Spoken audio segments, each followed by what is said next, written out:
The movie begins with 5 friends, Kate, Paige, Shelley, and Dorothy, looking for a partner for the upcoming Valentine's Day.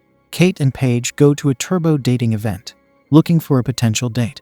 At the same time, Shelley goes on a blind date with a nerdish-looking guy named Jason Marquette. The session doesn't help Kate find a date, but Paige meets an interesting man named Brian. Similarly, Shelley finds Jason weird and cuts short the date. She leaves and heads to a mortuary to study. Shelley is a medical student and works at a mortuary. Later that night, while practicing a procedure on a corpse, she hears a noise coming from the locker room.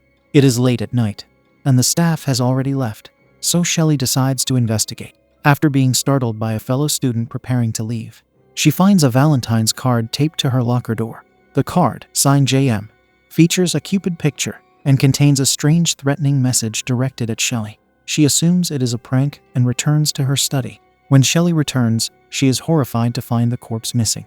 Panic-stricken, Shelley grabs a knife and searches for it. Suddenly, a mysterious man wearing a Cupid mask appears in the room. Shelley flees, hiding among the cadavers in the morgue. The masked man follows her inside, stabbing the corpses one by one until he reaches the table where she is hiding. Shelley screams and attempts to escape, but the masked man slits her throat, killing her. As he finishes the job, blood drips from his nose behind the mask. In a flashback to 13 years ago, a nerdish-looking boy named Jeremy Melton asks the girls' group to dance at the school Valentine's party. All except Kate denies him harshly. Dorothy even excuses Jeremy for assaulting her when a group of bullies catches them kissing behind the benches. The bullies mercilessly beat him and strip him of his clothes. Jeremy's nose bleeds from the distress as he stares at Dorothy in disbelief, while other students laugh at him. In the present timeline, all friends attend Shelley's funeral, where they meet Adam. Adam is Kate's boyfriend. He suffers from alcohol addiction, and they are currently on a break in their relationship. Adam tells Kate about his recovery journey from addiction and asks her out for dinner later in the week. Detective Vaughn handles Shelley's case and questions the girls about their friend Shelley. They admit they haven't seen her in over a year, as she was busy with medical school. The detective also asks if they know a man named Jason, as Shelley was with him on the night of her murder. None of the girls, however, seem to know who Jason is.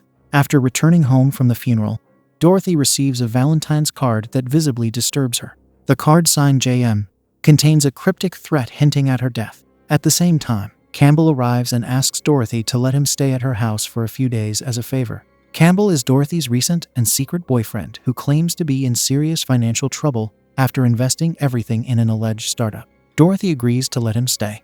The following morning, while showering, Kate's apartment runs out of water. As Kate checks the water supply, she hears a noise that draws her into the hallway. There, she finds a Cupid mask stuck in the elevator doors. While in the hallway, Kate encounters her neighbor, Gary, who asks her out on a date. However, Kate declines politely and returns to her apartment. Meanwhile, Paige and Lily receive a Valentine's card with a box of chocolates, signed by JM, left at their doorstep. Lily instantly assumes it is from her new boyfriend, Max. She opens the box and takes a bite, only to be horrified when she discovers the chocolates are filled with live worms. She drops the box and vomits. Shocked, Paige and Lily try to figure out who JM is. Later in the day, Paige meets Kate at the art exhibition hosted by Lily's boyfriend, Max.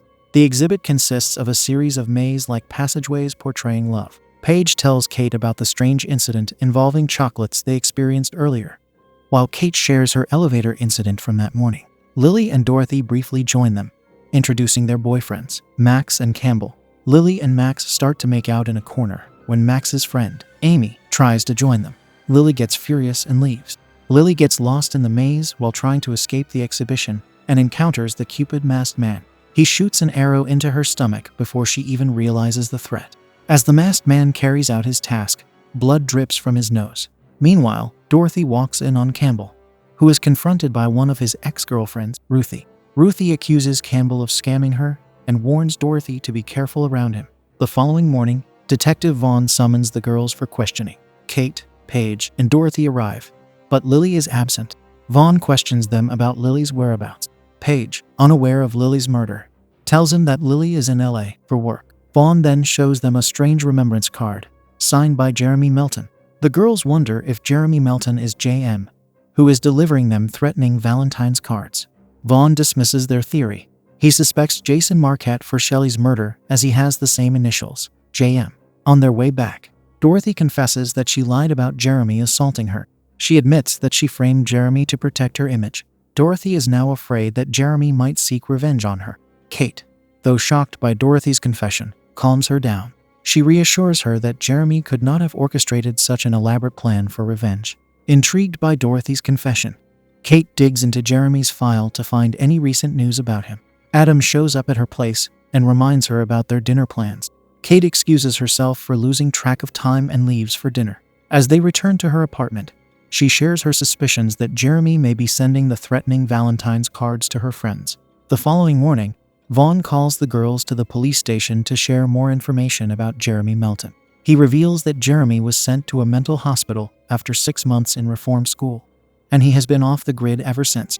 Vaughn has obtained a photo of Jeremy from his teenage years and shows it to the girls, enhancing it to portray what Jeremy might look like now. He asks if any of them recognize someone who might resemble him. Vaughn then questions them about their boyfriends. Paige says she doesn't have one, but Kate and Dorothy introduce their boyfriends, Adam and Campbell. Kate assures Vaughn that she has known Adam for a long time and doesn't suspect his connection to the case. Dorothy, on the other hand, cannot clear Campbell from suspicion. They have recently met at a gym, and she knows nothing about him except his name.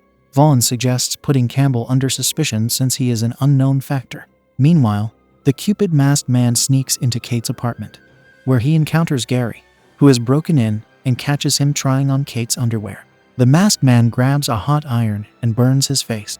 He proceeds to kill Gary by beating him with the iron. Kate returns home to find Adam waiting outside her apartment building, trying to meet her. Adam tells her that Vaughn has called him for questioning about the case.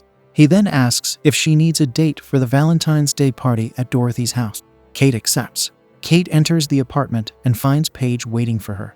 Just then, they receive a call from Dorothy, who tells them that Vaughn has called Campbell in for questioning and has restricted him from leaving town until the investigation is complete.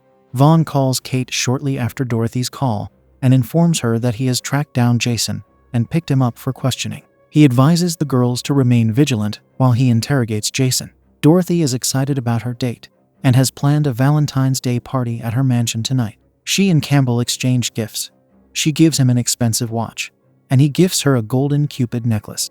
Campbell calls the bank and tries to transfer money from Dorothy's dad's account to his own, revealing that Campbell is a con man. However, he is held back by the bank's tight security. After the call, Dorothy, who is in the shower, asks him to fix the hot water. Campbell heads to the basement to fix the hot water issue. However, the Cupid masked man attacks him with an axe and kills him. The Valentine's Day party starts at Dorothy's house.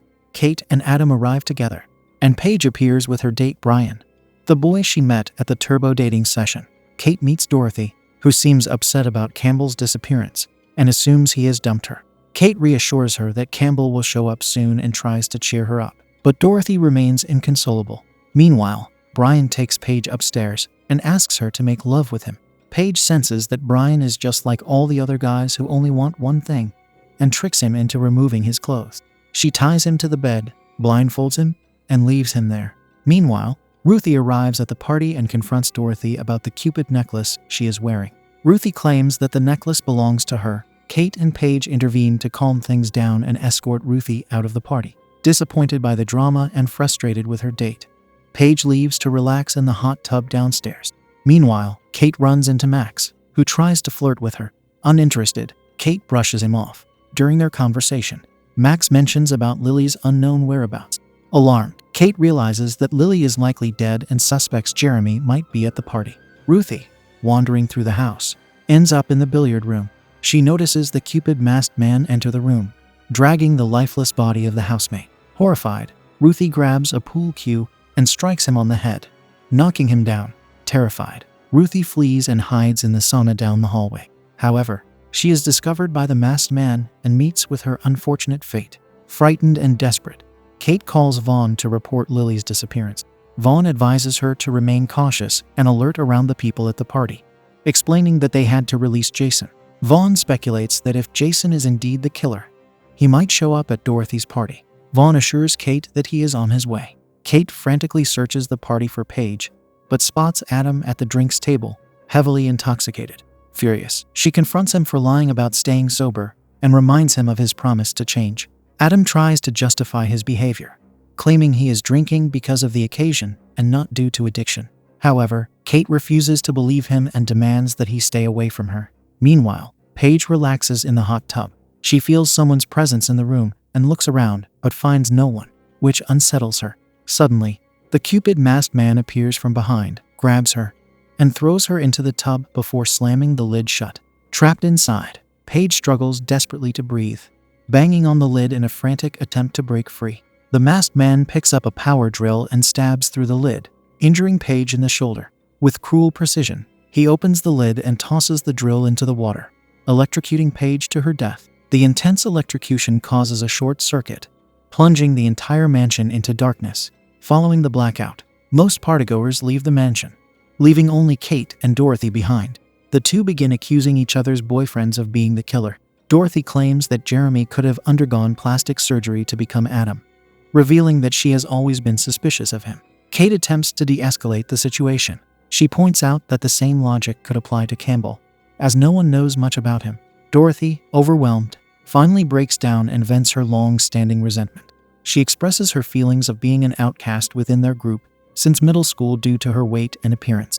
She accuses Kate, Paige, Lily, and Shelley of always being the ones to attract attention and admiration because of their looks and intellect.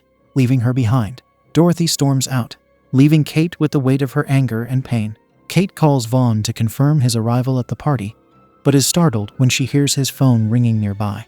Following the sound, Kate finds Vaughn's dead body in the backyard pond with a note she had given to Adam in the morning. Horrified, Kate realizes Adam might have been the killer all along. As she processes the gruesome discovery, Adam appears and asks her to dance with him. Terrified, Kate plays along, pretending to comply, until she knees him in the groin and flees. She rushes to Dorothy's father's room to retrieve a gun, hoping to defend herself. Armed and determined, Kate sneaks upstairs to catch Adam off guard, but encounters the Cupid masked man instead. The masked figure lunges at her, and in the ensuing struggle, both tumble down the stairs. The commotion rouses Adam, who grabs the gun that has fallen from Kate's grasp and shoots the masked man multiple times. As the masked figure collapses, Kate is stunned to realize Adam and the killer are not the same person. Overwhelmed with relief and guilt, she watches as Adam removes the mask, revealing Dorothy beneath it. Shocked, Kate begins to process the truth. Dorothy has orchestrated the murders, driven by her deep-seated resentment toward her friends. Kate embraces Adam, finding solace in each other after the harrowing events. However, as Adam whispers his love for Kate, a drop of blood from his nose drips onto her cheek, revealing that Adam is Jeremy Milton. Thank you all for your support. If you want to watch more content like this, like and subscribe. Share your thoughts in the comments section, and I will see you next time. Stay curious.